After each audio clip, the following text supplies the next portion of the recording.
What's up, everybody? It's the Pirate Stacker coming at you. Happy Friday. Hope you're all having a great weekend. Today, I want to talk about Executive Order 6102. Most of you have no idea what that executive order is or means. But that order from 1933 was implemented to collect, but really confiscate your gold. Could that happen today? Would there be a reason to force people to sell their gold to the government? And then if you don't sell your gold to the government, them come and take your gold. Is that even possible? Is that a thing? Well, it's entirely possible in the United States. It's happened before. It could happen again. It was upheld by the Supreme Court as being constitutional. And it's a scary thing, man. I have started reading into this, and conditions are setting up to make a very interesting stab at history here. And let's talk about it, because this is one of those topics that, me as a prepper, as a stacker, I definitely get suspicious when the conditions get right and people get desperate. That makes for a situation where you never know what might happen, and we may be getting into those times. We might be getting into that situation. Let's go take a look. I want to show you some articles. All right, so the first place I'm going to stop is Wikipedia, and Executive Order 6102. You can look it right up, and here they explain some of the facts about this particular order, and I'm just going to read them to you. Executive Order 6102 is an executive order signed on April 5th, 1933 by U.S. President Franklin D. Roosevelt forbidding the hoarding of gold coin, gold bullion, and gold certificates within the continental U.S. The executive order was made under the authority of the Trading with the Enemy Act of 1917 as amended by the Emergency Banking Act in March 1933.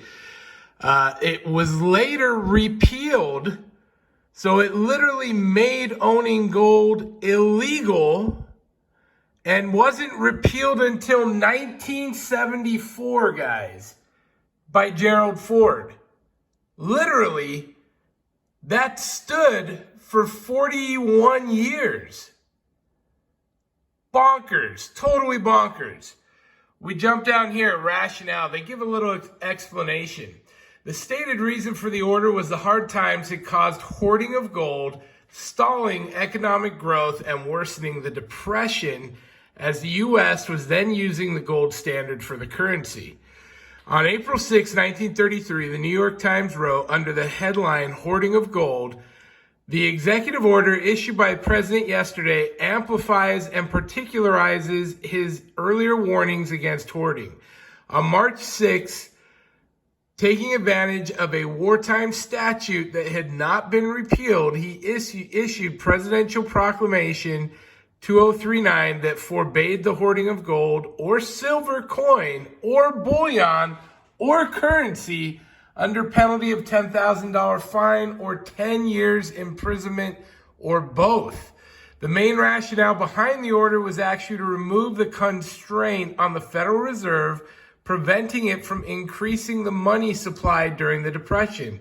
The Federal Reserve Act 1913 required 40% gold backing of Federal Reserve notes that were issued. By late 1920s, the Federal Reserve had almost reached the limit of allowable credit in the form of Federal Reserve demand notes, which could be backed by the gold in its possession. And this is the actual order here. Pretty wild stuff.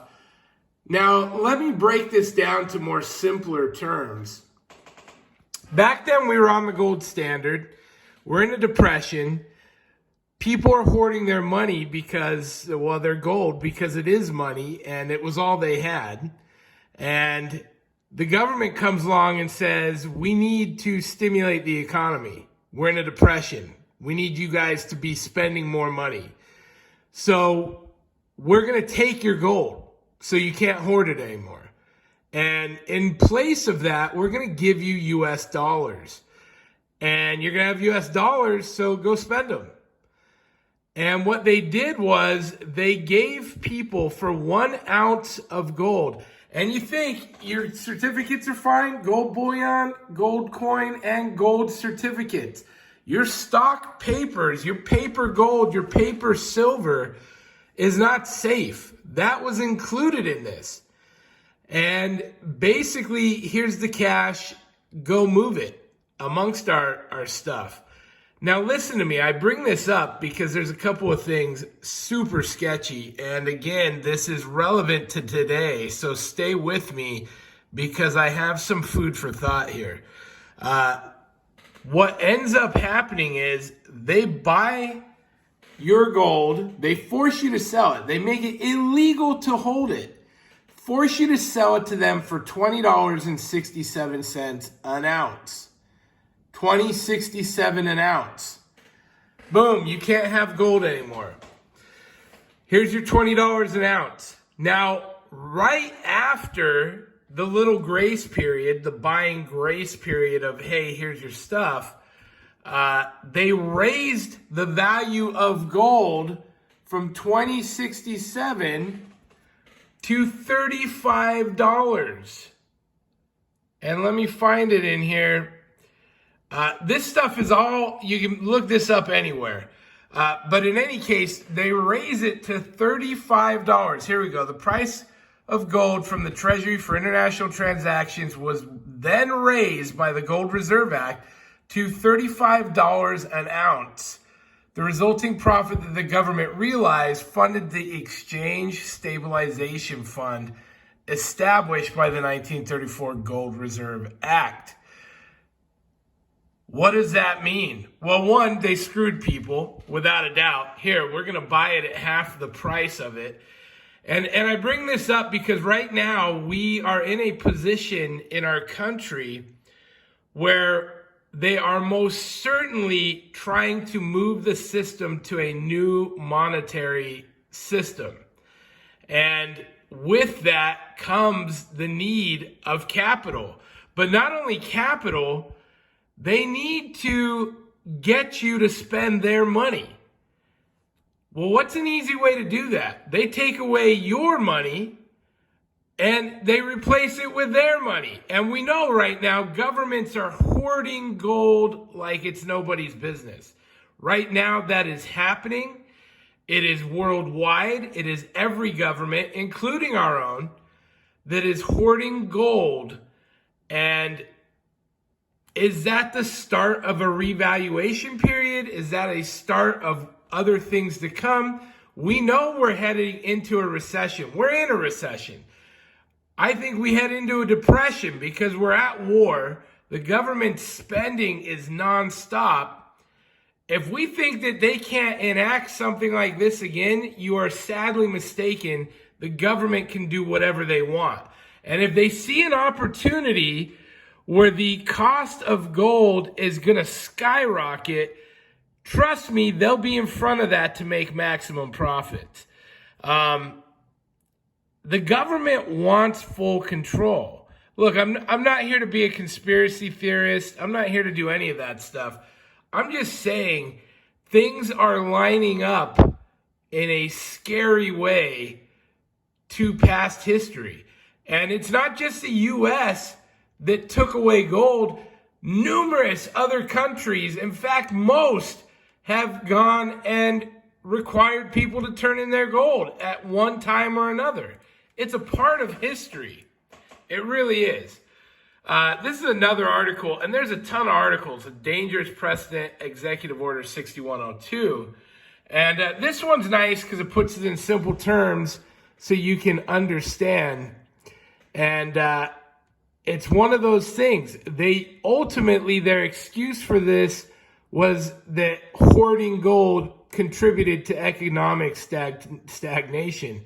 To help get the people out of the Depression, they believed increasing the supply of money would get Americans spending again and kickstart the struggling economy. Does that sound familiar? Does that sound like anything we're seeing today? Absolutely. That is exactly what we're seeing today. They're pulling this exact scenario. We're going through it in a very now way. As they went, of course, this mentions $20 to $35 and all of that stuff.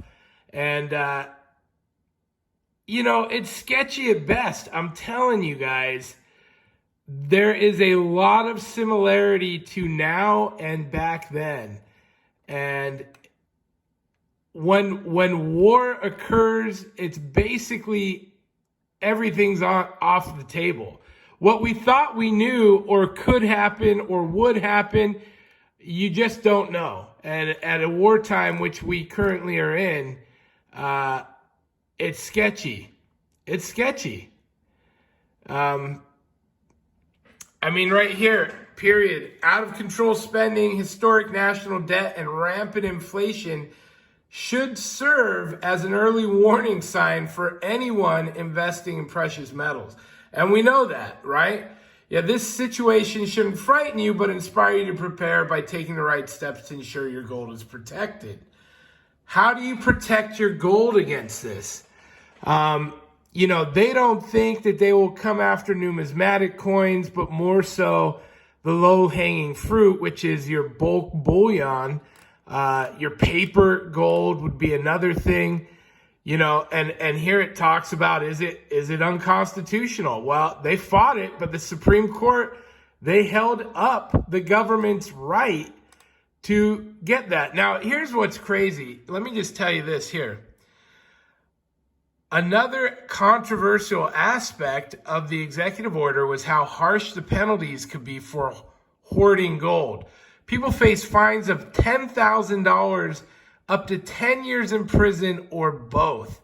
So literally, you don't turn over gold that is rightfully yours to begin with, and they can come in and fine you and imprison you. $10,000, by the way, back in 1933, that's probably like $150,000 today. 10 years in prison, no joke. Did it happen? 100%. So this idea that the government is here to look after you, it absolutely is not. It never has been. It certainly wasn't then. And we're certainly looking at some of the same things now. I just want to make you realize, look, I'm a prepper. And for me, I have an inherent distrust of government. And it's not unfounded. The government has literally screwed almost everybody they've dealt with through the entire inception of government. It's in their nature. And right now, we are at a crossroads where the government is trying to implement and control digital currency. And with that, they understand that they have to get rid of what they cannot control. Do you think the government wants your gold? Damn right they do. That is a lot of money. That is a lot of money. If the government thinks your gold is going to double in value for war, for whatever the circumstance is, they absolutely want your money. So watch this. If the price of gold, let me say it otherwise. Here's what I actually think is going to happen. I think the price of gold is going to come down. I think they're going to manipulate the market, drag the price down, and entice people to sell it by thinking it's not valuable. I then think that there is a chance, due to war or economic disaster, there's a chance that they could do a byproduct, right? A buyback situation. Where, hey, we're going to offer you X, $100 more than whatever the spot is currently. gold plummets to 14 or 1500, we're going to offer you this. Be very wary, because the next slope is we're going to outlaw it. The next slope is now we're going to take it and we're going to give you nothing, and you're going to give it to us or you're going to go to jail for having it. And as soon as that happens, people will turn it over. People don't want to go to jail. I'm just trying to make you think about this stuff. Again, I'm not trying to fearmonger. I'm not trying to clickbait. This is stuff. This is real. This is our history. And if you don't know our history, obviously, boom, what's the saying? You're doomed to repeat it. They would love to forget about all this stuff, but I'm telling you, we have a perfect storm setting up right now that is enabling something crazy like this to happen. And with the swipe of a pen and a presidential order, stuff like this can happen. And if you don't think that they've got a lot to gain from it, you're totally mistaken. So with that said, I just want you guys to think about gold, your relation to gold, why people, governments are after gold, and what that could potentially do to the values of gold. Up, down, sideways, who knows? For me personally, I like having fractional gold. I like it because if I get hit with some, if somebody's here to confiscate some, one, I'm not sitting on big 1 ounce rounds only, but I can put this in different places. I can split it up. I can have some here, some there, some everywhere. Kind of hedge my bets a little bit. Fractional, 1/10, 1/4, they're going to be the basis of my stack. And I know that you pay a premium for that, but I also feel like there is a good purpose in that. Hey, be vigilant, guys. Do your own research here. I'm just a pirate giving you my take, but I do see some very concerning things that are mirroring times of years past in our history. And I don't think it's far-fetched to think that gold is on people's watch list. That gold is something that this makes it difficult for countries to be able to say and do and force when you have real money like this. That's all. Just trying to spread the conversation, get you thinking. Thank you guys for watching. That's it for today. I hope you like the show. I hope this gets you talking, thinking, acting in a way that is good for you and your family. That's really what it's all about. That's it for now. Pirate out. Arg.